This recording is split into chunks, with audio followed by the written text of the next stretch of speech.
ഓരോ ദിവസവും നിങ്ങൾ ക്രിയേറ്റ് ചെയ്യുന്നത് ഓരോ ഫാമിലിയുടെ ഇടയിൽ ഓരോരോ പ്രശ്നങ്ങളാണ് നിങ്ങൾ ക്രിയേറ്റ് ചെയ്തുകൊണ്ടിരിക്കുന്നത്. അപ്പോൾ ഈ വിവി എന്ന് പറഞ്ഞവനൊക്കെ കരുതിയിരുന്നു അടുത്തന്നെ അടുത്തത് വരും. ഞാൻ കുറച്ചധികം ടീമുകൾക്ക് കൊടുക്കുന്നുണ്ട് പണി. ബഷീർ ബാസിയുടെ ഒരു വീഡിയോ ഇന്നലെ ഞാൻ റിയാക്ട് ചെയ്തിട്ടുണ്ടായിരുന്നു. എന്തായാലും പുള്ളിക്കാരൻ അതിനുശേഷം വീണ്ടും പുതിയൊരു വീഡിയോ അപ്ലോഡ് ചെയ്തിട്ടുണ്ട്. നിലവിൽ ഒരു 2-3 യൂട്യൂബേഴ്സിൻ്റെയൊക്കെ പേരിൽ കൊണ്ടുവന്ന് കേസ് കൊടുത്തിട്ടുണ്ട്. അതായത് സുഹാനയുടെ ഇഷ്യൂ ആയിട്ട് റിലേറ്റ് ചെയ്തിട്ട് റിയാക്ട് ചെയ്ത ആൾക്കാർക്കെതിരെയാണ് കൊണ്ടുപോയി കേസ് കൊടുത്തിരിക്കുന്നത്. ഞാൻ എൻ്റെ വീഡിയോ ചെയ്യുന്ന സമയത്ത് വളരെ വ്യക്തമായിട്ട് പറഞ്ഞിട്ടുണ്ടായിരുന്നു, അനാവശ്യമായിട്ടാണ് ഈ ഒരു സുഹാനയുടെ വീഡിയോ എടുത്ത് ആൾക്കാരെല്ലാവരും റിയാക്ട് ചെയ്തിരിക്കുന്നത്. കാര്യം ഇതിൻ്റെ ഒരു ആവശ്യവും ഇവിടെ വരുന്നില്ല. അങ്ങനെ കംപ്ലീറ്റ് ആയിട്ട് ഞാൻ ഇവരെ സപ്പോർട്ട് ചെയ്തിട്ടായിരുന്നു സംസാരിച്ചിട്ടുണ്ടായിരുന്നത്. ബഷീറിനെതിരെ ഞാൻ കുറച്ച് കാര്യങ്ങൾ എഗെയിൻസ്റ്റ് ആയിട്ട് സംസാരിച്ചിട്ടുണ്ടായിരുന്നു. അത് എന്തുകൊണ്ടാണ് എന്ന് ചോദിച്ചു കഴിഞ്ഞാൽ, ഇയാൾ വന്നിരുന്ന് എല്ലാ യൂട്യൂബേഴ്സിനെയും വളരെ പുച്ഛിച്ചുള്ള രീതിയിലുള്ള സംസാരം, ആ സാധനത്തിനെയാണ് ഞാൻ എഗെയിൻസ്റ്റ് ആയിട്ട് സംസാരിച്ചിട്ടുള്ളത്. ബഷീർ എന്ന് പറയുന്ന വ്യക്തി എൻ്റെ വീഡിയോ കണ്ടിട്ടുണ്ടോ എന്ന് പോലും എനിക്ക് അറിയാൻ വയ്യ. പക്ഷേ ഇന്നലെ ബഷീർ ഈ കേസുമായിട്ട് റിലേറ്റ് ചെയ്തിട്ട വീഡിയോയ്ക്കകത്ത് എന്നെപ്പറ്റി കുറച്ച് കാര്യം പറയുന്നുണ്ട്. അത് ആദ്യം ഒന്ന് കേൾക്കാം, എന്നിട്ട് സംസാരിക്കാം. ഓരോ ദിവസവും നിങ്ങൾ ക്രിയേറ്റ് ചെയ്യുന്നത് ഓരോ ഫാമിലിയുടെ ഇടയിൽ ഓരോരോ പ്രശ്നങ്ങളാണ് നിങ്ങൾ ക്രിയേറ്റ് ചെയ്തുകൊണ്ടിരിക്കുന്നത്. അതെ അതെ അതെ, ഞങ്ങളെ പോലെയുള്ള റിയാക്ഷൻ വീഡിയോ ചെയ്യുന്ന ആൾക്കാരാണല്ലോ നിങ്ങളുടെ എല്ലാവരുടെയും ഫാമിലി. അതായത് ഏതൊക്കെ ഫാമിലി വ്ലോഗേഴ്സ് ഉണ്ടോ അവരുടെയൊക്കെ കുടുംബം കലക്കുന്നത് ഞങ്ങളാണല്ലോ. കുടുംബ കാര്യങ്ങളെടുത്ത് പബ്ലിക്കിലിടുമ്പം അതെടുത്ത് വെച്ച് റിയാക്ട് ചെയ്യുന്നത് കുറ്റം. നിങ്ങൾക്കൊക്കെ എടുത്ത് വെച്ച് പബ്ലിക്കിലിടാം നിങ്ങളുടെ പേഴ്സണൽ ഇഷ്യൂസും കാര്യങ്ങളും എല്ലാം. ഇവിടെ ഞാൻ കംപ്ലീറ്റ്ലി സുഹാന എന്ന് പറയുന്ന ഒരു വ്യക്തിയെ സപ്പോർട്ട് ചെയ്തായിരുന്നു സംസാരിച്ചത്. അതുപോലും യവൻ കണ്ടിട്ടില്ല. മനസ്സിലായി? അവര് ഇല്ലാത്ത കാര്യങ്ങൾ അവരെ ഫാമിലിനെ വെച്ച് ആളുകളിലേക്ക് ഹെയ്റ്റ് സ്പ്രെഡ് ചെയ്തുകൊണ്ടിരിക്കുന്നതാണ്. അതിന് ഞാൻ പറഞ്ഞില്ലേ, അതിന് നിങ്ങൾ എണ്ണി ചോദിക്കും. അപ്പൊ ഈ വിവി എന്ന് പറഞ്ഞവനൊക്കെ കരുതിയിരുന്നു അടുത്തത് വരും. ഞാൻ കുറച്ചധികം ടീമുകൾക്ക് കൊടുക്കുന്നുണ്ട് പണി തരല്ല അതിന്. നാട്ടളെ പെട്ടെന്ന് കൊണ്ട് കൊടുക്കുക. വിവി എന്ന് പറയുന്നതിനൊക്കെ കരുതിയിരുന്നോളാം. ഇതൊരു മാതിരിയില്ല ഇൻഡയറക്റ്റ് ഭീഷണിയാണ്. അല്ലെങ്കിൽ നിനക്ക് എന്തെങ്കിലും സംസാരിക്കാനോ പറയാനോ ഒക്കെ ഉണ്ടെങ്കിൽ ഡയറക്റ്റ് വിളിച്ച് പറ, അല്ലെങ്കിൽ നേരിട്ട് വരണമെങ്കിൽ നമുക്ക് നേരിട്ട് വന്ന് സംസാരിക്കുക. അതിനകത്തൊന്നും യാതൊരു പ്രശ്നമില്ല. എന്താണ് ഞാൻ എൻ്റെ വീഡിയോയിൽ പറഞ്ഞതെന്ന് നീ ഒന്ന് എടുത്തു വെച്ച് നോക്കിക്കഴിഞ്ഞാൽ വളരെ ഉപകാരം വരുന്നതിനെ. ഞാൻ കംപ്ലീറ്റ്ലി ഇവരെ സപ്പോർട്ട് ചെയ്തതായിരുന്നു. ഇവരൊന്നും അതുപോലും അറിയത്തില്ല. ചുമ്മാതെ ചെന്ന് കേസ് എന്ന് പറഞ്ഞാൽ പോവാണ്. ഈ സൈബർ കേസ് എന്ന് പറഞ്ഞു കഴിഞ്ഞാൽ എത്രത്തോളം ഉണ്ടെന്ന് നമുക്കൊക്കെ ഒരു ധാരണയുണ്ട്. ഇവിടെ IT ആക്ട് 67 പ്രകാരമുള്ള തെറ്റൊന്നും നമ്മൾ ചെയ്തിട്ടില്ല. അതായത് 67-നകത്ത് പെടുന്ന സാധനങ്ങളാണ് അസഭ്യ വർത്തമാനം പറയുക, നഗ്നത പ്രദർശിപ്പിക്കുക, ഇങ്ങനെയുള്ള പരിപാടിയൊന്നും ഞങ്ങൾ ചെയ്തിട്ടില്ല. ഇങ്ങനെയൊക്കെ ചെയ്തിട്ടുണ്ടെങ്കിൽ നിങ്ങൾ പറയുന്നതിനകത്ത് ന്യായമുണ്ട്. പോലീസുകാർ കേസ് എടുക്കുകയും ചെയ്യും, സ്പോട്ടിൽ അറസ്റ്റ് ചെയ്യുകയും ചെയ്യും, നമ്മൾ റിമാൻഡ് ചെയ്യാനുള്ള വകുപ്പുണ്ട്. പക്ഷേ ഇവിടെ എന്താണ് ചെയ്തത്? എൻ്റെ ഒരു അറിവിൽ ഈ റിയാക്ട് ചെയ്ത ആൾക്കാരും ഈ പറയുന്ന സുഹാന എന്ന് പറയുന്ന നിന്റെ ഭാര്യയെ ഒരു മോശമായിട്ടും സംസാരിച്ചിട്ടില്ല. ആ സ്ത്രീയെ അസഭ്യം പറയുകയോ അല്ലെങ്കിൽ അവരെ സ്ത്രീത്വത്തെ അപമാനിക്കുന്ന രീതിയിൽ സംസാരിക്കുകയോ ഒന്നും ചെയ്തിട്ടില്ല. ഇതില്ലാത്രത്തോളം കാലം ഏത് വകുപ്പിലാണ് കൊണ്ടുപോയി കേസ് കൊടുക്കാൻ തുടങ്ങുന്നത്? ഇത് പോലീസുകാർ വിളിപ്പിച്ചിട്ട് അങ്ങോട്ടും ഇങ്ങോട്ടും സംസാരിച്ച് കോംപ്രമൈസ് എന്നുള്ള രീതി വിടും. അല്ലെങ്കിൽ നിനക്ക് കൂടിപ്പോയി ഡിഫമേഷൻ എന്ന് പറഞ്ഞ് കോടതിയിൽ എഴുതി വിടാം. കുറച്ച് നാൾ കഴിയുമ്പോഴത്തേക്ക് കോടതിക്ക് ബോധ്യപ്പെടണം ഞങ്ങൾ ഈ പറഞ്ഞിട്ടുള്ള ക്രൈമുകൾ ചെയ്തിട്ടുണ്ടോ, ഞങ്ങൾ എന്ത് തെറ്റാണ് ചെയ്തിട്ടുള്ളത് എന്ന് കോടതിക്ക് ബോധ്യപ്പെടണം. യാതൊരുവിധ ഒഫൻസീവായിട്ടുള്ള ഒരു ലാംഗ്വേജും ആ ഒരു വീഡിയോയ്ക്കകത്ത് യൂസ് ചെയ്തിട്ടില്ല ഇവരാരും. ഈ പറയുന്ന അതുലിൻ്റെയൊക്കെ വീഡിയോ ഞാൻ കണ്ടതാ. അവ അതിനകത്ത് ഒരു രീതിയിലും മോശമായിട്ടൊന്നും സംസാരിക്കുന്നില്ല. പിന്നെ എന്തിൻ്റെ പേരിലാണ് ഈ കേസ് എന്ന് പറഞ്ഞിട്ട് നീ വരട്ടാനായിട്ടിരിക്കുന്ന കളിയാ? ഈ വിവി എന്ന് പറയുന്നവനൊക്കെ നോക്കിയിരുന്നോളാം, ഞാൻ നോക്കിയിരിക്കുക. ഓക്കെ, അതുകൊണ്ട് ബഷീർ ചെയ്യാൻ പറ്റുന്നതൊക്കെ ചെയ്യളിയാ. ഒരു വിഷയമല്ല, എനിക്ക് അതിനകത്തൊന്നും ഒരു കുഴപ്പമില്ല. കാര്യം നിന്നെ സപ്പോർട്ട് ചെയ്ത് വന്നിരുന്ന് സംസാരിച്ചതാണ് ഞാൻ ചെയ്ത തെറ്റ്. കാര്യം യൂട്യൂബേഴ്സിനെ പുച്ഛിക്കുന്ന കാര്യത്തിൽ ഒരിക്കലും അംഗീകരിക്കാൻ പറ്റത്തില്ല. അത് നിന്റെ ഭാഗത്ത് മിസ്റ്റേക്ക് തന്നെയാണ്. അതെടുത്ത് നമ്മൾ റിയാക്ട് ചെയ്യുമ്പോഴത്തേക്ക് നമ്മുടെയൊക്കെ പേര് കൊണ്ടുവന്ന് കേസ് കൊടുക്കുമെന്ന് പറഞ്ഞ് ഭീഷണിപ്പെടുത്തുന്നത് എന്തുവാണ് ഇത്? എന്തായാലും കേസിന്റെ ബാക്കി ഡീറ്റെയിൽസ് കൂടെ നമുക്ക് കേൾക്കാം. അപ്പൊ അങ്ങനെയുള്ള സ്ഥിതിക്ക് നമുക്ക് അങ്ങനെ അങ്ങോട്ട് വിട്ടുകളയാൻ താല്പര്യമില്ല. അപ്പൊ ഈ പ്രാവശ്യം എല്ലാരും ചെയ്തതിൽ വെച്ച് ഞങ്ങളൊരു 3 പേർക്കാണ് നറുക്കെടുത്ത് ഞങ്ങള് റെഡി. ആ ലക്കി ആൾക്കാര് 3 പേരാണ്. ആ 3 പേര്, ഒന്ന് നമ്മുടെ ഷഫീന ബീവി, അറിയാലോ. ഷഫീന ബീവിയുടെ പേര് പോലും ഇന്നവരെ ഞാൻ പറയാൻ ആഗ്രഹിച്ചിട്ടില്ല, എന്റെ നാവാലെ പറയാൻ ആഗ്രഹിച്ചിട്ടില്ല. അതെ, പണ്ട് ഞാൻ ഈ വ്യക്തിയോടെ ഞാൻ സംസാരിച്ചിട്ടുണ്ടായിരുന്നു. എനിക്കിപ്പോഴും ഓർമ്മയുണ്ട്. ഷഫീന ബീവിയുടെ ഒരു സ്ട്രൈക്കുമായിട്ട് ബന്ധപ്പെട്ട് ഞാൻ പുള്ളിക്കാരനോട് ഫോണിൽ സംസാരിച്ചിട്ടുള്ളതായിരുന്നു. എന്തായാലും അതിനെപ്പറ്റി ഞാൻ കൂടുതൽ സംസാരിക്കുന്നില്ല. എന്തായാലും ഈ പറയുന്ന ഷഫീന ബീവിയുടെ വീഡിയോ ഞാൻ കണ്ടിട്ടില്ല. ഷഫീന ബീവി എന്ന് പറയുന്ന വ്യക്തി ഈ സുഹാനെ പറ്റിയിട്ടോ അല്ലെങ്കിൽ ബഷീറിനെ പറ്റിയിട്ടോ വളരെ മോശമായിട്ടുള്ള രീതിയിലാണ് വീഡിയോ ചെയ്തതെങ്കിൽ നിങ്ങൾക്ക് തീർച്ചയായിട്ടും കേസ് കൊടുക്കാനുള്ള അവകാശമുണ്ട്. നിങ്ങൾ കൊണ്ട് കൊടുത്തോ. ഈ ഷഫീന എന്ന് പറയുന്ന വ്യക്തി നീ ചീത്ത വിളിച്ചിട്ടുണ്ടെങ്കിലോ അല്ലെങ്കിൽ അത്രയ്ക്ക് മോശപ്പെട്ട നിങ്ങളുടെ കുടുംബം കലക്കാൻ വേണ്ടിയിട്ടുള്ള പരിപാടികൾ ചെയ്തിട്ടുണ്ടെങ്കിലൊക്കെ നിങ്ങൾക്ക് കേസ് കൊടുക്കാം, പ്രശ്നമില്ല. പക്ഷേ ഇവിടെ നിങ്ങൾ മനസ്സിലാക്കേണ്ട ഒരു കാര്യം എന്ന് പറഞ്ഞാൽ, നിങ്ങൾ സോഷ്യൽ മീഡിയയിൽ നിൽക്കുന്ന ഒരു വ്യക്തിയാണ്. ഈ ക്രിറ്റിസിസവും കാര്യങ്ങളും ഒക്കെ വരും. ഒരു ചെറിയ കാര്യങ്ങൾ പോലും നമുക്ക് താങ്ങാൻ പറ്റിയില്ലെങ്കിൽ പിന്നെ എന്തിനാണ് നമ്മൾ ഈ സോഷ്യൽ മീഡിയയിൽ നിൽക്കുന്നത്? എത്രയോ നാളായിട്ട് ബഷീർ ബാസിക്കെതിരെ ഒരുപാട് രീതിയിലുള്ള സൈബർ അറ്റാക്കുകൾ ഉണ്ടായിരുന്നു. മുൻപത്തെ എന്തോ റിലേഷനെയൊക്കെ പറ്റിയിട്ട് ഒരുപാട് അലിഗേഷൻസും കാര്യങ്ങളൊക്കെ വന്നിട്ടുണ്ട്. ഇതൊന്നും നമ്മളെടുത്ത് വെച്ച് റിയാക്ട് ചെയ്തിട്ടില്ല. ഞാൻ ചെയ്തിട്ടില്ല. കാര്യം ഞാൻ ബേസിക്കലി ഇവരെ ഫോളോ ചെയ്യാറ് പോലും ഇല്ല. എനിക്ക് താല്പര്യമില്ല. ഒന്നാമത്തെ കാര്യം, ഞാൻ ഫാമിലി വ്ളോഗേഴ്സിനെ വളരെ ചുരുക്കം ആൾക്കാരെയൊക്കെ ഉള്ളൂ ഞാൻ കാണുന്നത്. അത്ര എനിക്ക് താല്പര്യമില്ലാത്തൊരു സ്ത്രീയാണ്. അത്ര എനിക്ക് ഇഷ്ടമല്ല. എനിക്ക് അങ്ങനെ കാണാൻ പോലും ഇഷ്ടമല്ല. അതെ കേസ് ഞാൻ ഫയൽ ചെയ്യണത് കാരണം ഷെഫീന ബീവി കുറെ ഓവറാണുണ്ട്. ഷെഫീന ബീവിക്ക് എത്ര അധികം കേസ് വന്നാലും നാട്ടുകാര് വളഞ്ഞുകൂടി ആക്രമിച്ചാലും പല വീഡിയോസും അങ്ങനത്തെ വന്നിട്ടുള്ളതാണ്, ഞാൻ കണ്ടിട്ടുള്ളതാണ്. പക്ഷെ എന്നാലും പുള്ളിക്കാരത്തേക്ക് ഒരു കുലുക്കുമില്ല. എന്നാൽ പോലും ഇതും വലിയ കുലുക്കം ഉണ്ടാവില്ലായിരിക്കാം. അതെന്തുകൊണ്ടാണ് കുലുക്കമില്ലാത്തത്? ഒരുപാട് ആൾക്കാർ ഈ പറയുന്ന ഷഫീന ബീവിക്ക് അഗെയിൻസ്റ്റ് കേസ് കൊടുത്തിട്ടുണ്ട്. എന്തുകൊണ്ടാണ് എടുക്കാത്തത്? കാര്യം അവർ ആ പറയുന്നതിന് വേണ്ടിയുള്ള ക്രൈമുകളൊന്നും ചെയ്തിട്ടില്ല. ചെയ്തു കഴിഞ്ഞാൽ അല്ല ഉള്ളോ അവരൊക്കെതിരെ കേസ് എടുക്കുന്നത്. അവർ ഈ പറയുന്ന രീതിയിലുള്ള കുറ്റങ്ങളും കാര്യങ്ങളും ഒക്കെ ചെയ്തിട്ടുണ്ടെങ്കിൽ അവരെയൊക്കെ എപ്പോഴേ പോലീസുകാർ പിടിച്ചുകൊണ്ട് റിമാൻഡ് ചെയ്യാൻ പറ്റും. ഒരു ദിവസം പോലും എൻ്റെ അറിവിൽ ഷഫീന ബീവിയെ പോലീസുകാർ അറസ്റ്റ് ചെയ്ത് കൊണ്ടുപോയിട്ടില്ല. അങ്ങനെ ഇരിക്കുന്ന ഒരു സാഹചര്യത്തിൽ പിന്നെ ഈ കേസും കാര്യങ്ങളും എന്നെ നുള്ളി പിച്ചി എന്നൊക്കെ പറഞ്ഞ് കൊണ്ടു കൊടുത്തു കഴിഞ്ഞാൽ ആരാടെ എടുക്കുന്നത്? എൻ്റെ പോലീസുകാർക്ക് ഒരുപാട് കേസുകൾ കെട്ടിക്കിടക്കുവാണ്. ബഷീർ എനിക്ക് തോന്നുന്നു ഇതുവരെയും പോലീസ് സ്റ്റേഷൻ കണ്ടിട്ടുണ്ടോ അതോ സൈബർ കേസ് കണ്ടിട്ടുണ്ടോ എന്ന് എനിക്കറിയത്തില്ല. അറിവില്ലാത്തതുകൊണ്ടായിരിക്കും ഇമാതിരി ഡയലോഗ് വന്നിരുന്ന് പറയണത്. കുറച്ച് നാളുകൾക്ക് മുന്നേ നമ്മുടെ നാട്ടിൽ നടന്ന ചെന്താമര എന്ന് പറയുന്ന ഒരു ക്രിമിനൽ നടത്തിയ ഒരു കേസ് നിങ്ങൾക്ക് എല്ലാവർക്കും അറിയാം. അതായത് ഓൾറെഡി അവൻ ഒരു കൊലക്കുറ്റത്തിന് അവൻ ജയിലിലായിരുന്നു. അവന് ജാമ്യം കൊടുത്ത് അവൻ പുറത്തിറങ്ങിയിട്ട് വീണ്ടും അതുപോലെ ഒരു ക്രൈം ചെയ്തിട്ട് അവനെ ഇപ്പം വീണ്ടും പോലീസുകാർ അറസ്റ്റ് ചെയ്തിട്ടുണ്ട്. അപ്പം നിങ്ങളൊന്ന് ആലോചിച്ച് നോക്കുക, സൈബർ കേസും ഈ കേസിനൊക്കെ എന്തുമാത്രം നിലനിൽപ്പുണ്ട് എന്ന്. അതായത് ഏറ്റവും വലിയ കുറ്റം ചെയ്തവനെ വരെ ജാമ്യം കൊടുത്ത് പുറത്ത് വിടുവാണ്. അങ്ങനെ ഇരിക്കുന്ന ഒരു സാഹചര്യത്തിലാണ് ഇവിടെ ബഷീർ ബാസി കുറച്ച് പേപ്പറും കട്ടിങ്ങും കാര്യങ്ങളും എല്ലാം എടുത്തു വെച്ചുകൊണ്ട് ഞാൻ ഇപ്പം ശരിയാക്കി തരാമെന്നും പറഞ്ഞിട്ട് ഇറങ്ങിയിരിക്കുന്നത്. ഒരു ലേശം മെച്യൂരിറ്റി കാണിച്ചു കഴിഞ്ഞാൽ വളരെ നന്നായിരിക്കും. ഇതൊക്കെ കാണിച്ചു കഴിഞ്ഞാൽ ബാക്കിയുള്ളവരെല്ലാവരും അങ്ങ് പേടിക്കും, ഈ പരിപാടിയൊക്കെ അങ്ങ് നിർത്തും എന്നുള്ളൊരു ചിന്താഗതി ബഷീറിനുണ്ടെങ്കിൽ അത് ചുമ്മാതെയാണ്.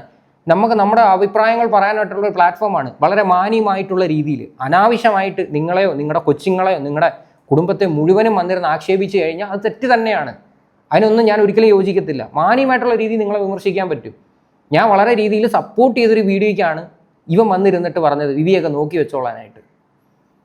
എന്നാൽ പോലും എന്റെ ഭാഗത്തു നിന്നാണ് ഒരു കാര്യം, ഞാൻ ഷഫീന ബീവിക്കെതിരെയും ഒരു കേസ് ഫയൽ ചെയ്യുന്നുണ്ട്. ഒന്ന് തുറന്നു കാണിച്ച് ജസ്റ്റ് ഷഫീന ബീവി ഇട്ടിട്ടുള്ള വീഡിയോയുടെ തമ്മിൽ ക്യാപ്ഷൻസ്, ഷഫീന ബീവിയുടെ ചാനല്, അതിൻ്റെ അകത്തിട്ട വീഡിയോ, അതിൻ്റെ അകത്തുള്ള കമന്റുകള്, അപ്പൊ ഷഫീന ബീവിയുടെ ചാനലിന്റെ മെയിൻ പേജ്. അപ്പൊ ഷഫീന ബീവിക്ക് നമ്മൾ കൊടുക്കുന്നത് തൊട്ടടുത്തുള്ള തടിയിട്ടപ്പറമ്പ് പോലീസ് സ്റ്റേഷനിലാണ് ഒരു പരാതി, ഒന്ന് സൈബർ ക്രൈം പോലീസ് സ്റ്റേഷനിലാണ്. അപ്പൊ രണ്ടെണ്ണമാണ് ഷഫീന ബീവിക്ക് രണ്ട് സ്ഥലത്ത് കൊടുക്കുന്നുണ്ട്. അപ്പൊ ആ ഭാഗ്യശാലി ഷഫീന ബീവിയാണ്. സുഹാനക്കെതിരെ, അതായത് സുഹാനയുടെ ബ്ലോഗ് ചെയ്ത ആ വ്ളോഗ് എടുത്ത് കാണിച്ചിട്ട് സൈഡിൽ ഇങ്ങനെ സുഹാന ആത്മകഥം പറയണ പോലെ എഴുതി കാണിച്ച് ആ ഒരു വീഡിയോ ഉണ്ടല്ലോ, അതായത് ഈ പറയുന്ന സുഹാന എന്ന് പറയുന്ന ആ ഒരു വ്യക്തിയുടെ വീഡിയോ എടുത്ത് വെച്ച് കാണിച്ചിട്ട് ആത്മകഥ പോലെയൊക്കെ ഓരോന്ന് കാണിക്കുന്നത്.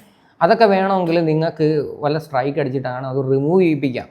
അല്ലെങ്കിൽ ഈ പറയുന്ന രീതി അത് കേസൊക്കെ കൊണ്ട് കൊടുത്തു കഴിഞ്ഞാൽ നിലനിൽക്കുമെന്ന് എനിക്കറിയാൻ വയ്യ. നിങ്ങൾ നിങ്ങളുടെ ഏതെങ്കിലും അഡ്വക്കേറ്റിൻ്റെ അടുത്ത് തന്നെ ചോദിക്കും. ഇപ്പം ഞാനായിട്ട് ഒന്ന് അതിനെപ്പറ്റി കൂടുതലായിട്ട് വിശദീകരിക്കുന്നില്ല. അങ്ങനെയുള്ള കാര്യങ്ങളൊക്കെ നിങ്ങൾക്ക് വേണമെങ്കിൽ പേഴ്സണലി മെസ്സേജ് അയക്കുകയോ വിളിച്ചിട്ടോ ഒക്കെ സംസാരിച്ച് തീർക്കാവുന്ന കാര്യങ്ങളാണ്. പിന്നെ നിങ്ങൾക്ക് എഗെയിൻസ്റ്റ് ആയിട്ട് ഈ വീഡിയോ ചെയ്തു എന്ന് പറയുന്ന ആൾക്കാരുണ്ടല്ലോ, അവർ നിങ്ങളുടെ മുന്നത്തെ റിലേഷനൊക്കെ കുത്തിപ്പൊക്കി കൊണ്ടുവന്ന് ചെയ്തിട്ടുണ്ട്. അതിനകത്തോട്ട് ഞാൻ പേഴ്സണലി ഒരു കാരണവശാലും യോജിക്കുന്നില്ല. ഇത് ആ ഒരു വിഷയത്തിൽ ആ മുന്നേ ഉള്ള ആ ഒരു പെൺകുട്ടിക്കും വന്ന് പ്രതികരിക്കാം. കാര്യം അനാവശ്യമായിട്ടാണ് ആ ഒരു കുട്ടിയുടെയും കൂടെ വീഡിയോ എടുത്ത് വെച്ചിട്ട് ആൾക്കാർ ചെയ്തിരുന്നത്. അനാവശ്യ കാര്യമായിരുന്നു. ഇത് ചെയ്യേണ്ട ഒരു കാര്യവും ഇവിടെ ഇല്ലായിരുന്നു. വെറുതെ ഒരു കണ്ടന്റ് എന്നും പറഞ്ഞിട്ട് റീച്ച് എന്നും പറഞ്ഞിട്ട് കിട്ടുമെന്ന് വെച്ചിട്ട് അനാവശ്യമായിട്ട് ആ ഒരു കണ്ടന്റ് കുത്തിപ്പൊക്കി ചെയ്തതാണ്. അതിനകത്തോട്ട് ഞാൻ 100% ഞാൻ ബഷീറിന്റെ ഭാഗത്ത് തന്നെയാണ് ഞാൻ നിൽക്കുന്നത്. കാര്യം ഇതെല്ലാം കേൾക്കാനും സംസാരിപ്പിക്കാനും ഒരു ഇട ഉണ്ടാക്കിയത് നമ്മുടെ കുറച്ച് റിയാക്ഷൻ വീഡിയോ ചെയ്യുന്ന ആൾക്കാരൊക്കെ തന്നെയാണ്. ഞാൻ ആരുടെയും പേര് പറയുന്നില്ല. അത് ഭയങ്കരമായിട്ട് ആൾക്കാർക്ക് കമന്റോളികൾക്കൊക്കെ ഭയങ്കരമായിട്ട് ഇഷ്ടപ്പെട്ടിട്ടുണ്ട്.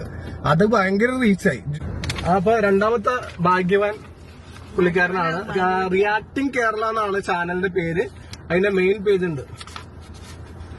സുഹാനയുടെ സുഹാന എന്താ അണ്ടി പോയ അണ്ണാനെ പോയ അങ്ങനെ പലതും അതിന്റെ ഇടയിൽ കമന്റോളികൾ വരാം. അതിനുള്ള സമയമുണ്ട്. എനിക്ക് ഇത് കാണിച്ച ചാനലിന്റെ പേജ് കാണിച്ച് നമ്മളിങ്ങനെ ഒരു ചാനലിനെ ഒന്ന് എടുത്തു പറയാനും അങ്ങനെ പ്രൊമോട്ട് ചെയ്യാനും നിൽക്കാത്ത ആൾക്കാരാണ്. ഇത് കണ്ടില്ലേ? അപ്പൊ ക്രിയേറ്റഡ് ബൈ ഷെഫീഖ് തിരൂരിനാണ്. ഷഫീഖ് തിരൂർ. ഈ വീഡിയോ ഒക്കെ എടുത്ത് വെച്ച് റിയാക്ട് ചെയ്യുന്നവർ ഒരു കാര്യം കൂടി ആലോചിച്ചോ, അവരുടെ കൊച്ചുങ്ങളുടെ ഫോട്ടോയോ കാര്യങ്ങളോ ഒന്നും എടുത്തു വെച്ച് കാണിക്കല്ലേ. ഒന്നാമതെ ബഷീറിന് കുരി പൊട്ടിയിരിക്കുക, ഇനിയിപ്പോൾ അടുത്ത ചൈൽഡ് ലൈനിലും കൊണ്ടുവന്ന് കേസ് കൊടുക്കും. അതുകൊണ്ട് അതൊക്കെ ഒന്ന് കെയർഫുൾ ആയി കഴിഞ്ഞാൽ നന്നായിരിക്കും. കാര്യം എനിക്കിവിടെ തോന്നുന്നില്ല ബഷീറിന് ഈ ഉദ്ദേശിക്കുന്ന രീതിയിലുള്ള നീതി കിട്ടുമോ ഇല്ലയോ എന്ന്. കാര്യം ഒരുപാട് പേര് നെഗറ്റീവ് കമൻ്റ് ഇട്ട ആൾക്കാർക്കും എഗെയിൻസ്റ്റ് കംപ്ലൈൻറ്റ് കൊടുക്കുന്നതെന്നൊക്കെ പറയുന്നത്. ഇത് എത്ര ചെല്ലി ഈ ആൾക്കാരുടെ പുറകെ പോകാൻ പറ്റും, എത്ര പേരുടെ വാ മൂടി കെട്ടാൻ പറ്റും. ഇവിടെ ഈ ടെക് ട്രാവൽ ഈറ്റ് എന്ന് പറയുന്ന യൂട്യൂബ് ചാനൽ നിങ്ങൾക്ക് അറിയാമല്ലോ. സുജിത് ഭക്തൻ ഒരുപാട് നാളായിട്ട് ഒരുത്തൻ്റെ പുറകെ നടക്കുവാണ്. ഇതുവരെ അവനെ ഫൈൻഡ് ഔട്ട് ചെയ്തിട്ടില്ല. അവൻ ഏതോ രാജ്യത്തിരുന്ന് അവരുടെ കുടുംബത്തെയും ഈ പ്രത്യേകിച്ച് ഈ സുജിത് ഭക്തൻ്റെ ഭാര്യയും വളരെ മോശമായിട്ടുള്ള രീതിയിൽ വന്നിരുന്ന് കമൻ്റ് ഇട്ടുകൊണ്ടിരിക്കുക, കമൻറ്റും മെയിലും ഒക്കെ അയച്ചുകൊണ്ടിരിക്കുക. അവന് ഇതുവരെയും പിടിക്കാൻ പറ്റിയിട്ടില്ല. ഇപ്പം നിങ്ങൾ ഇങ്ങനെയൊക്കെയുള്ള കാര്യങ്ങളിനകത്തോട്ട് ഇറങ്ങുമ്പോൾ നിങ്ങൾ ഇത്തിരി മെച്യൂറായിട്ട് നിങ്ങൾ ചിന്തിക്കും. ഇങ്ങനെയൊക്കെയുള്ള കേസും കാര്യങ്ങളൊക്കെ നിങ്ങൾ പൊക്കി പിടിച്ചുകൊണ്ട് പോയി കഴിഞ്ഞാൽ നിങ്ങളുടെ സമയം നഷ്ടമാണ്. ഇത്രേ ഞാൻ പറയുന്നുള്ളൂ. കൺഗ്രാറ്റുലേഷൻ, ഒന്ന് കൈയടിച്ച് പ്രോത്സാഹിപ്പിച്ചു.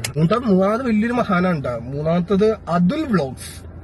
അതുൽ വ്ളോഗ്സ് എന്ന് പറഞ്ഞ മഹാന്റെ വീഡിയോ പല ആൾക്കാരെയും വളരെ മ്ലേച്ഛമായ രീതിയിലും വളരെ തെറിയും അനാവശ്യം വൃത്തികേടുകളും ഒക്കെ പറഞ്ഞുകൊണ്ടിട്ട് വീഡിയോ ചെയ്തു. അതിന്റെ വീഡിയോയില് സത്യം പറഞ്ഞു കഴിഞ്ഞാൽ അവൻ ആരെയും തെറി വിളിക്കുന്നില്ല. പക്ഷെ അവൻ റിയാക്ട് ചെയ്യുന്നത് കണ്ടു കഴിഞ്ഞാൽ അവൻ തെറി വിളിക്കുന്നതായിട്ടേ തോന്നത്തുള്ളൂ. എന്താണെന്നറിയത്തില്ല, അളിയൻ്റെ പ്രത്യേകതയാണ് അത്. എന്തായാലും ഇപ്പോൾ അതുലിൻ്റെ പേര് ചുക്കില്ലാത്ത കഷായം പോലെയാണ്. എല്ലായിടത്തും ഉണ്ട്. എല്ലാ കേസിലും അളിയൻ അവിടെ കണ്ടിരിക്കും. അതിപ്പോൾ നിർബന്ധമാണ്. കണ്ടിരിക്കുന്ന ഒരാളാണ് അത്. അപ്പൊ അങ്ങനെ അങ്ങോട്ട് നമുക്ക് വിട്ടുകളയാൻ താല്പര്യമില്ല അതുലെ. അപ്പൊ അതിലെ എന്നെയോ എന്റെ ഫാമിലിനെയോ ആരെയോ അറിയില്ല, ഈ പറയുന്ന ആർക്കും അറിയില്ല. പക്ഷെ വായി തോന്നിയത് എന്തും വിളിച്ചു പറയാന്നുള്ള ഒരു സാധനം ഉണ്ടല്ലോ, അത് വേണ്ട പോലെ. അപ്പൊ നമുക്ക് അതിൻ്റെ വീഡിയോയ്ക്കകത്ത് അതിൽ റിയാക്ട് ചെയ്തിട്ടുണ്ട്. പക്ഷെ അനാവശ്യമായിട്ട് ഒരു രീതിയിൽ അവൻ സംസാരിച്ചിട്ടില്ല. നിങ്ങൾക്ക് പോയി ചെക്ക് ചെയ്യാന്നേ ഉള്ളൂ. ഈ ബഷീർ ബാസിയുടെ ഈ ഒരു വീഡിയോയുടെ താഴെ അതിൽ എഗെയിൻസ്റ്റ് ആയിട്ട് ഭയങ്കര രീതിയിലുള്ള കമന്റ് ഉണ്ട്. കാര്യം ഒരുപാട് പേരെ റിയാക്ട് ചെയ്തിട്ടുണ്ടല്ലോ. ആ റിയാക്ട് ചെയ്ത ആൾക്കാരുടെയൊക്കെ ഫാൻസിന് നല്ല രീതിയിലുള്ള ചൊറിച്ചിലുണ്ട് അതുലിൻ്റെ അടുത്ത്. ആ വൈരാഗ്യം മുഴുവനും കമന്റ് ബോക്സിൽ കിടപ്പുണ്ട്. അത് മാത്രമല്ല, അതുലിൻ്റെ കമന്റ് ബോക്സിനകത്തും വന്നിട്ട് ഇവർ കമന്റ് ചെയ്യുന്നത് പണി വരുന്നുണ്ട് അവറാച്ച എന്ന്. എന്തുവാടെ ഇത്ര പോലും പണി? അവൻ ആരെങ്കിലും കൊന്നോടെ? അവൻ എന്തു ചെയ്തേ? അതാദ്യം പറ. അവൻ്റെ രീതിയിൽ വന്ന് റിയാക്ട് ചെയ്ത് പോകുന്നു. ഇതുപോലെയായിരുന്നു രേണു സുധിയുടെ വിഷയം. അവൻ്റെ പേര് കൊണ്ടുവന്ന് കംപ്ലൈൻറ്റ് കൊടുത്ത് പോലീസുകാർ എന്താ പറഞ്ഞതെന്നറിയോ? ഇതിനകത്ത് ഒരു രീതിയിലും ഇവൻ്റെ പേരിൽ കംപ്ലൈൻറ്റ് എടുക്കാനായിട്ടുള്ള ഒരു കാര്യം ഇതിനകത്ത് ഇല്ല എന്ന്. അതായത് അസഭ്യമായിട്ട് ഇവൻ സംസാരിച്ചിട്ടില്ല. ഇവൻ വളരെ എന്താ പറയണ്ടേ, ഒരു സ്ത്രീത്വത്തെ അപമാനിക്കുന്ന രീതിയിൽ ഇവൻ സംസാരിച്ചിട്ടില്ല. പിന്നെ എന്തിൻ്റെ അർത്ഥത്തിലാണ് ഇവൻ്റെ പേരിൽ കേസ് എടുക്കുന്നതെന്നാണ് പോലീസുകാർ ചോദിച്ചത്. മനസ്സിലായ? അപ്പം അങ്ങനെയൊക്കെയുള്ള സാഹചര്യത്തിൽ ഈ കേസൊക്കെ കൊണ്ടു കൊടുത്തു കഴിഞ്ഞാൽ എത്രത്തോളം നിലനിൽക്കുമെന്ന് എനിക്ക് അറിയത്തില്ല. എന്തായാലും ഈ 3 പേരിൽ ബഷീർ ബാസി ഒതുക്കാൻ തീരുമാനിച്ചിട്ടില്ല. ബാക്കി വരിയായിട്ട് പുറകിൽ വരുന്നുണ്ടെന്ന് പറയുന്നുണ്ട്. പുള്ളിക്കാരൻ ഈ ഒരു കേസ് കോടതിയിലോട്ടൊക്കെ എഴുതി വിടാനുള്ള പരിപാടിയിൽ നിൽക്കുകയാണെന്നാണ് പറയുന്നത്. അതായത് പോലീസ് സ്റ്റേഷനിൽ നിന്ന് എഫ്ഐആർ എടുത്തിട്ട് നേരെ കോടതിയിലോട്ട് എഴുതി വിടുക. ഡിഫമേഷൻ ആയിരിക്കും, അല്ല വേറെ ഒന്നുമല്ല. അതിനെതിരെയുള്ളത് എടുത്ത് അത് സുഹാനയുണ്ട്. അതുലിനെതിരെ സുഹാനയാണ് കംപ്ലൈന്റ് കൊടുക്കുന്നത്. കാരണം അതുലിന്റെ ആ തമ്മയിലൊക്കെ, അതായത് വായിച്ച് ആ തമ്മയിലൊന്ന് കാണിച്ചു കൊടുത്തേ. ബഷീർ തന്റെ ആദ്യ ഭാര്യ സുഹാനയെ തിരിഞ്ഞു നോക്കുന്നില്ല. കൊച്ചിമാർക്ക് ഭാര്യ രംഗത്ത് ഇല്ലാത്തൊരു കാര്യമാണ് നിന്റെ തമ്മയിലും ഇല്ലാത്തൊരു കാര്യമാണ് നിന്റെ വീഡിയോയിലൊക്കെ പറഞ്ഞതും കാര്യങ്ങളൊക്കെ. അപ്പൊ മോനെ അതിന് സുഹാന തന്നെ ശരിക്കും ഈ തംബ്നെയിൽ എന്ന് പറയുന്നത് നമ്മൾ ഈ ക്ലിക്ക് ബൈറ്റിന് വേണ്ടി ചെയ്യുന്ന സാധനമാണ്. അപ്പോൾ ഈ തംബ്നെയിൽ കണ്ടിട്ട് നമ്മൾ ഒരിക്കലും ഒരു വീഡിയോ വിലയിരുത്തരുത്. കംപ്ലീറ്റ് ആയിട്ട് ആ വീഡിയോ കാണുക. കണ്ടതിന് ശേഷം അതിനകത്ത് എന്തെങ്കിലും ഈ പറയുന്ന രീതിയിൽ ഒഫൻസ് ആയിട്ടുണ്ടെങ്കിൽ നിങ്ങൾക്ക് തീർച്ചയായിട്ടും അവൻ്റെ പേരിൽ ആക്ഷൻ എടുക്കാം, ഒരു കുഴപ്പമില്ല. ഇനി വേറൊരു കാര്യം എന്ന് പറഞ്ഞു കഴിഞ്ഞാൽ ഇവിടെ സുഹാന പറയുന്നുണ്ട്, ഞാൻ എവിടെയെങ്കിലും വന്ന് പറഞ്ഞോ എനിക്കിതുപോലെ എന്തെങ്കിലും മോശമായിട്ടുള്ള സാഹചര്യത്തിലൂടെയാണ് ഞാൻ കടന്നു പോകുന്നതെന്ന് ഞാൻ എവിടെയെങ്കിലും വന്ന് പറഞ്ഞോ എന്ന് റിപ്പീറ്റഡ് ആയിട്ട് ചോദിക്കുന്നുണ്ട്. അതൊരു വലിയ കാര്യമാണ്. ഞാൻ ഇന്നലെയും എൻ്റെ വീഡിയോയ്ക്കകത്ത് പറഞ്ഞിട്ടുണ്ട്, സുഹാന പേഴ്സണലി വന്ന് എവിടെയും പറഞ്ഞിട്ടില്ല ഞാൻ ഇതുപോലെ ഭയങ്കര മാനസിക ബുദ്ധിമുട്ട് നേരിട്ടുകൊണ്ടിരിക്കുകയാണെന്ന് എങ്ങും പറഞ്ഞിട്ടില്ലെന്നാണ് ഞാൻ പറഞ്ഞിട്ടുള്ളത്. ആ കറക്റ്റല്ലേ ഇത്? അവർക്ക് പേഴ്സണലി യാതൊരു ഇഷ്യൂ ഇല്ലാത്തിടത്തോളം കാലം നമ്മളായിട്ട് എന്തിനാണ് പുതിയൊരു ഇഷ്യൂ ക്രിയേറ്റ് ചെയ്യുന്നത്? കംപ്ലൈന്റ് കൊടുക്കണമായിരിക്കും അതിന് ഉത്തമം. അപ്പൊ അതിൽ വ്ളോഗിന്റെ അതിന്റെ കമന്റ് സെക്ഷൻ ബാക്കി അവന്റെ ചാനൽ കാണിച്ച് അവന്റെ ചാനൽ. അപ്പൊ അതിൽ വ്ളോഗ് കൺഗ്രാറ്റുലേഷൻ, നിനക്കും നല്ലൊരു ഭാവിയുണ്ട്. കുറച്ചധികം നിനക്കൊക്കെയുള്ള എതിരെയുള്ള കേസൊക്കെ ഞാൻ അങ്ങനെ പെട്ടെന്നൊന്നും വിട്ടുകളയൊന്നും വിചാരിക്കണ്ട. നല്ലോണം പാടുപെടുത്തും ഞാൻ ഇതിന്റെ ഏതൊക്കെ അറ്റം വരാൻ പോകാൻ പറ്റുമോ അങ്ങേ അറ്റം വരെ പോകും. നിങ്ങൾക്കൊരു ചിന്തയുണ്ട്, ഈ ഒരു 100 ആൾക്കെതിരെ വീഡിയോ ഇടുമ്പോ ഈ 100 ആൾക്കാരും പ്രതികരിക്കാതെ ഇരിക്കുമ്പോൾ നിങ്ങളുടെ വിചാരം ഇനി ഏതാൾക്കാരെ എന്ത് വേണമെങ്കിലും എന്ത് തോന്നിയാസം വേണമെങ്കിലും പറയാന്നുള്ളൊരു ചിന്തയുണ്ട് മോനെ. അത് വേണ്ടട്ടാ. അത് ചിലപ്പോ ആ 100-ൽ ഒരാൾ പ്രതികരിക്കും. ആ ഒരാളായിട്ട് കണ്ടാൽ മതി എന്നെ, മനസ്സിലായോ? അപ്പൊ ഇതൊരു നല്ലൊരു 1.5-8 പണിയായിരിക്കും. ബഷീർ ഇങ്ങനെ കേസ് കൊടുക്കാനായിട്ട് നിന്ന് കഴിഞ്ഞാൽ ഇതിനെ സമയം കാണത്തുള്ളൂ. കുറച്ച് നാൾ ബഷീറിനെ കയറി ഇറക്കാം. ഈ പറയുന്ന ഞങ്ങൾ മാത്രമല്ല കയറി ഇറങ്ങേണ്ട വരുന്നത്, ബഷീറിന് കയറി ഇറങ്ങേണ്ടി വരും. ഇതുപോലെ കോടതിയിൽ നിന്ന് സമൻസും കാര്യങ്ങളൊക്കെ ബഷീറിനും വരും, മനസ്സിലായ? അതുകൊണ്ട് ഇവിടെ ഒരു സൈഡ് മാത്രമല്ല ഈ കയറി ഇറങ്ങേണ്ടി വരുന്നത്. അതുകൊണ്ട് അങ്ങനെയുള്ള ഡയലോഗൊന്നും പറയണ്ട. എന്തായാലും ധൈര്യമായിട്ട് കൊടുത്തോ. കാര്യം നമ്മൾ തെറ്റോ കാര്യങ്ങളോ ഒന്നും നമ്മൾ തെറ്റ് ചെയ്തിട്ടുണ്ടെങ്കിലേ നമ്മൾ പേടിക്കേണ്ട കാര്യമുള്ളൂ, അല്ലേ? ഇവിടെ വന്നിരുന്ന ബഷീർ ഞാൻ സപ്പോർട്ട് ചെയ്ത വീഡിയോയ്ക്കകത്ത് വരെ ആ വിവിയൊക്കെ ഒന്ന് നോക്കി വെച്ചോ, അവനൊക്കെ ഉള്ള പണി വരുന്നുണ്ട് എന്ന് ഇങ്ങനെയൊക്കെ പറഞ്ഞുകൊണ്ടിരിക്കുന്ന വ്യക്തിയുടെ അടുത്തൊക്കെ നമ്മൾ പിന്നെ എന്തോ മറുപടി പറയാനാണ്?